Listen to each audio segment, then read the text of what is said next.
Hello everyone, I'm Meteorologist Charlie Ironmonger. Thank you so much for joining me today for your 2 p.m. news and weather update from the First Alert Desk. Now we've got news out of Goldsboro where a man who was wanted for murder in California is now behind bars after being arrested in Wayne County. Jose Jasso was charged with discharging a firearm within city limits along with resist, delay, and obstruct. Friday, Goldsboro police were called to a gunshot alert at 205 North Virginia Street. Once there, they found 52-year-old Jasso holding a gun near the back of the home. Now, he went inside after ignoring commands and was arrested 45 minutes later, according to officers. The Goldsboro Police Department later learned that he was wanted for a 1995 homicide in California. He received a $5,000 secured bond for his Goldsboro charges and is being held without bond on his fugitive warrant. And now we want to turn our attention to another murder case. This one not happening in California. This one happening in Craven County as Yashua Dyer had his first court appearance today. Officials say at around 1:30 a.m. This happened March 8th. Yesterday, police responded to the area of 28 Kramer Drive near Carmer Street following a shot spotter alert. Now, police say 31-year-old Lamarck Simmons was found suffering from a gunshot wound. He was transported to Carolina East Medical Center, where he later died. 26-year-old Yashua Dyer was arrested in connection to the shooting and is being charged with accessory after the fact, according to police. Now, Dyer is being held at the Craven County Jail without bond. Anyone with information about the shooting is encouraged to contact the New Bern Police Department or the TIPS line at 252-636-5034. You may also reach the Craven County Crime Stoppers line at 252-633-5141. Police say this remains an active investigation. And now we turn our attention to, again, the ongoing war in Iran. NBC's Matt Bradley has more from Tel Aviv. Well, everyone in Israel, everyone in the Middle East, and maybe even the world is now watching Iran's new leader, Mujtaba al-Khamenei, who was just appointed last night by the Advisory Council in charge of picking the successor to his slain father. His whole family has since been killed, and he is not the kind of man who President Trump would want to appoint. He did call him a lightweight, but the fact is that this is a man who is 56 years old. He's very close with the Islamic Revolutionary Guard Corps, which is very powerful in Iran and answers directly to the country's leaders. He also in the past has opposed reformers who have tried to reach out to the West and have offered to curtail Iran's nuclear program. So he really is exactly the kind of person that experts on Iran had warned Israel and the United States could take over. Someone who's not only as hardline as his father, but might be even more hardline. Now, Israel is continuing to pound energy targets inside Iran, sending pollution, soot, smoke, and oil into the air. The Iranians have protested, saying that this is causing an environmental catastrophe and that it could risk the health of Iranian civilians. Important to note that when Russia attacks energy installations in Ukraine, it is widely condemned by the international community as a war crime.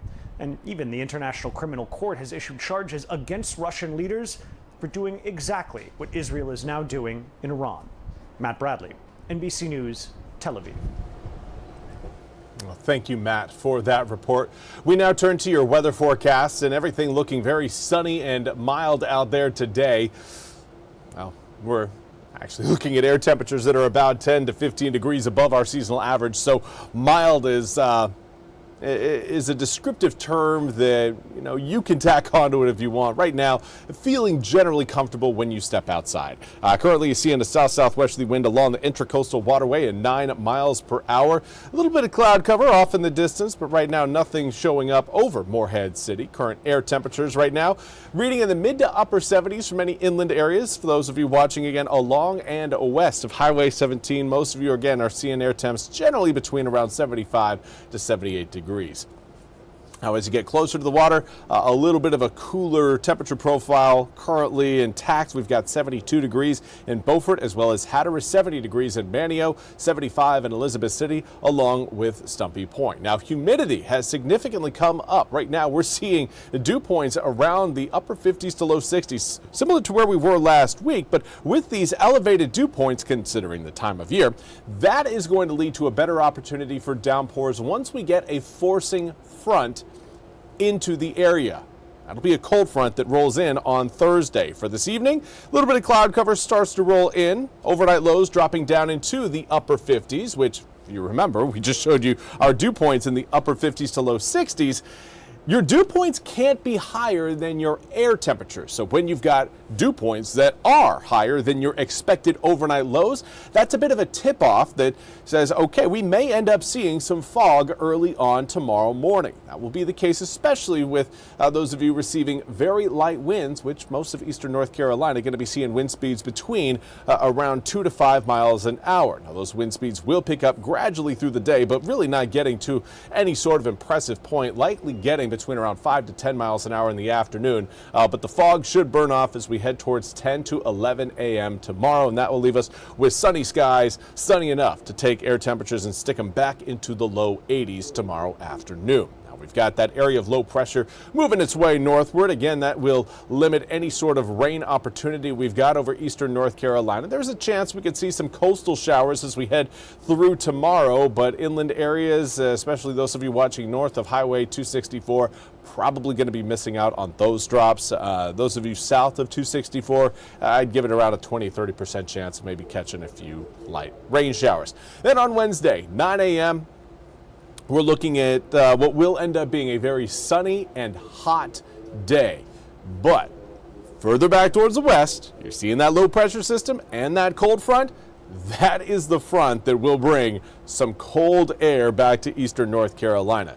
Now, initially, it's not going to be all that cold because, well, air temperatures are going to be quite high on Wednesday. We're going to be in the mid-80s on Wednesday. Then on Thursday, there you can see that cold air approaching, pushing its way through the east as we head into your Thursday afternoon to Thursday evening, and that will drop Friday's air temperatures down into the low 60s. So we'll go from the mid-80s to the low 60s over a 48-hour period. And that's not our only bout with cold air. We will see another big plunge of cold air coming down out of Canada and down over the Midwest as we head through Monday.